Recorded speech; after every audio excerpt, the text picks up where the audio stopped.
Hello friends, welcome back to my channel expert studies. तो इस video में हम देखने जा रहे हैं रिटायरमेंट बेनिफिट्स का एक सब पॉइंट जो कि है ग्रेच्युटी। आइए देखते हैं ग्रेच्युटी होता क्या है। Gratuity is a payment made by the employer to an employee in appreciation of the past services rendered by the employee. Gratuity एक पेमेंट होती है जो एक एम्प्लॉयर अपने एम्प्लॉय को देता है जो भी उसने पास्ट सर्विस दी होती है उस ऑर्गेनाइजेशन और इंस्टीट्यूशन को की ग्रोथ के लिए। तो उसको एज अ रिवॉर्ड और एज अ गिफ्ट जो अमाउंट मिलता है एम्प्लॉयर की तरफ से उसको बोलते हैं हम ग्रेच्युटी। अब देखते हैं ग्रेच्युटी किस किस को रिसीव हो सकती है।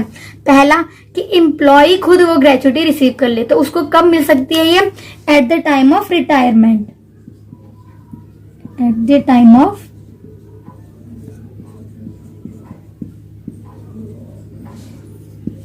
और दूसरा किसको मिल सकती है? उसकी लीगल हेयर को, legal heir of an employee. अब लीगल हेयर को कब मिलेगी? जब किसी केस में एम्प्लॉय की डेथ हो जाती है, उस केस में जो ग्रेच्युटी रिसीव होगी वो उसके लीगल हेयर को मिलेगी। तो आइए अब हम देखते हैं कि ग्रेच्युटी कैलकुलेट कैसे होती है। तो अब हम देखेंगे कि ग्रेच्युटी कैसे कैलकुलेट करी जाती है। तो इसके लिए हमारे पास दो केसेस हो सकते हैं। पहला कि जो हमारा एम्प्लॉय है वो गवर्नमेंट एम्प्लॉय हो सकता है, तो उस केस में अगर उसको ग्रेच्युटी मिलती है तो वो फुली एग्जेम्प्ट है। सेकंड केस कि एम्प्लॉय हमारा नॉन गवर्नमेंट एम्प्लॉय हो सकता है, तो उसके लिए आगे हमारे पास फर्दर दो केसेस और हैं। पहला कि वो एम्प्लॉय है, नॉन गवर्नमेंट एम्प्लॉय है, वो कवर्ड होता है अंडर पोगा एक्ट। अब ये पोगा एक्ट क्या है? Payment of gratuity act. इस एक्ट में हमारे लॉ ने ये बताया गया है कि कौन से वो एम्प्लॉयर है जिन्हें अपने एम्प्लॉय को ग्रेच्युटी देनी है, किन किन ऑर्गेनाइजेशन और इंस्टीट्यूशन पे ये लॉ अप्लाई होता है। अगर कोई भी एम्प्लॉयर इन लॉ के ये सारे जो जितने भी रूल्स इस एक्ट में बताए गए हैं इनको अप्लाई होते हुए भी अगर अपने एम्प्लॉयज को ग्रेच्युटी नहीं देता तो उनके क्या कॉन्सिक्वेंसेस और उनपे क्या पेनल्टी लगाई जा सकती है।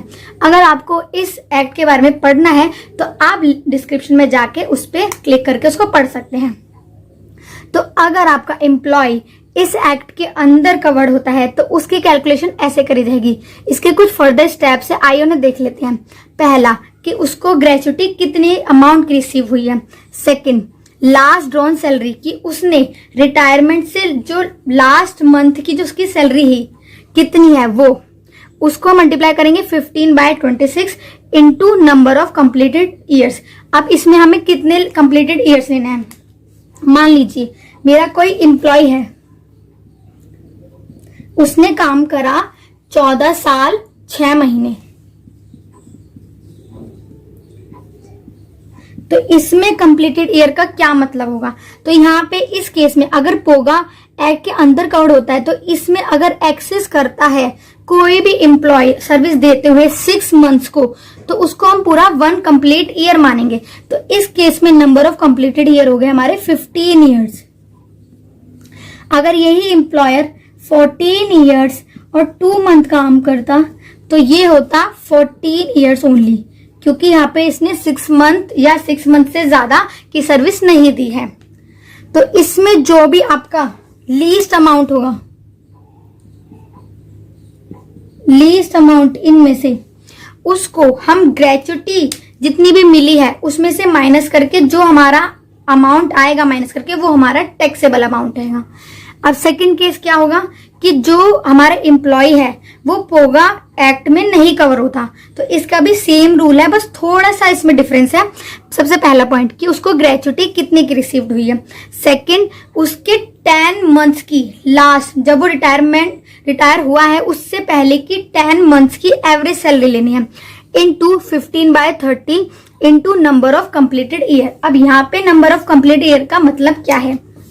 मान लीजिए मेरा कोई एम्प्लॉय है, अगर उसको काम करते करते 14 ईयर्स और 8 मंथ्स हो गए, तो यहाँ पे कंप्लीटेड ईयर हम क्या लेंगे?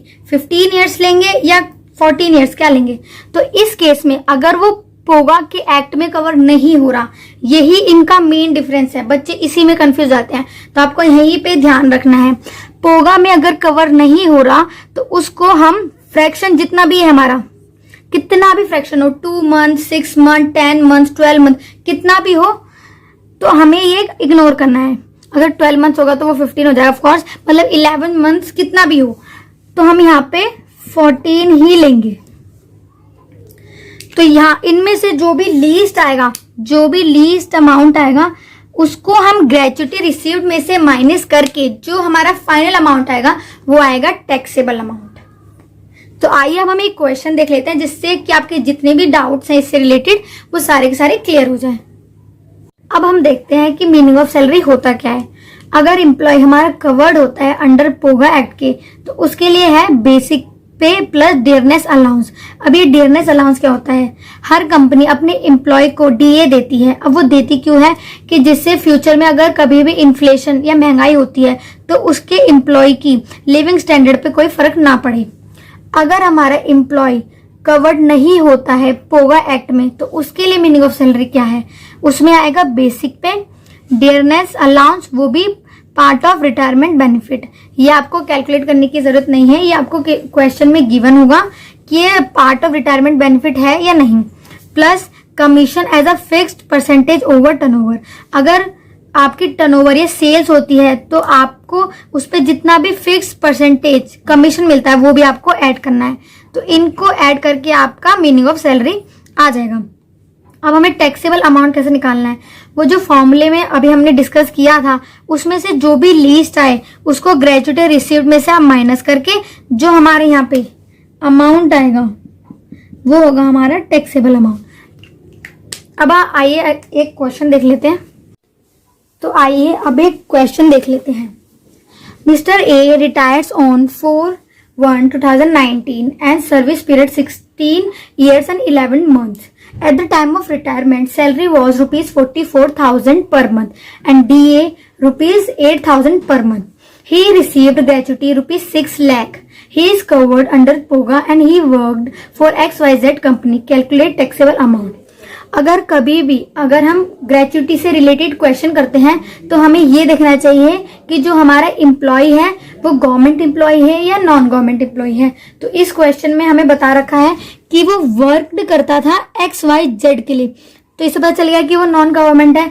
और फिर हमने देखा था कि नॉन गवर्नमेंट में फर्दर हमारे पास 2 केसेस होते हैं कि या तो पोगा में कवर्ड है या नहीं। तो इसमें मेंशन है क्वेश्चन में कि वो कवर्ड है पोगा में।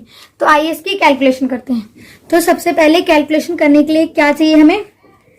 द लीस्ट ऑफ फॉलोइंग हमें देखना है। लीस्ट ऑफ फॉलोइंग क्या था? पहला कि उसको ग्रेच्युटी कितनी रिसीव्ड हुई, ग्रेच्युटी रिसीव्ड, तो वो कितनी हुई उसे? रुपीज 6 लाख। फिर हमें देखना है लास्ट ड्रॉन सैलरी कि रिटायरमेंट से पहले उसकी सैलरी क्या थी, लास्ट मंथ उसने कितना विड्रॉ किया था। तो यहाँ पे हमें दे रखा है eight the time of retirement salary was rupees 44,000। पर हमने देखा था कि मीनिंग ऑफ सैलरी क्या होता है, तो उसमें था बेसिक पे प्लस डीए। तो यहाँ पे हो जाएगा बेसिक पे प्लस डीए जो हमें दे रखा है, तो ये हो जाएगा हमारा 52,000 into 15/26 into number of completed year. जब भी पोगा में कवर्ड है तो अगर 6 मंथ या 6 मंथ से ज्यादा की सर्विस देता है हमारा एम्प्लॉय तो उसको हम कंप्लीटेड 1 ईयर मान लेते हैं। तो यहाँ पे 16 ईयर्स एंड 11 मंथ्स, तो यहाँ पे आ जाएगा 17 ईयर्स। तो ये कैलकुलेशन के बाद आएगा हमारा 5 लाख रुपीज 10,000। सी क्या होता है? हमारी मैक्सिमम लिमिट जो कि दोनों में सेम होती है, या तो पोगा में कवर्ड है या नहीं, ये लिमिट दोनों में सेम है जो कि है हमारे 20 लाख। अब हमें क्या करना है? इनमें से लीस्ट लेना है। लीस्ट देखिए आप हमारा क्या आ रहा है, 6 लाख, 5 लाख 10,000 या 20 लाख। तो लीस्ट हमें दिख रहा है हमारा 5 लाख 10,000 आ रहा है। तो टैक्सेबल हमारा अमाउंट कैसे निकलेगा? टैक्सेबल हमारा अमाउंट निकलता है ग्रेच्युटी जितनी भी रिसीव्ड हुई हो उसमें से हम हमारा लीस्ट अमाउंट माइनस कर देंगे। तो ग्रेच्युटी कितने की रिसीव्ड हुई थी? हमें 6 लाख जो कि हमारा क्वेश्चन में बता रखा है, और हमने फॉर्मूले से कैलकुलेट कर लिया कि लीस्ट कितना है जो कि हमारा 5 लाख 10,000। 5 लाख 10,000 तो हमारा टैक्सेबल कितना आ जाएगा? 90,000। तो इतने ये हमारा अमाउंट टैक्सेबल हो जाएगा और ये हमारा ग्रॉस सैलरी में ऐड होगा। तो इस वीडियो में हमने देखा कि ग्रेच्युटी होती क्या है, उसको कैलकुलेट कैसे करा जाता है और पोगा एक्ट क्या होता है, और हमने उससे रिलेटेड कुछ क्वेश्चन देखे।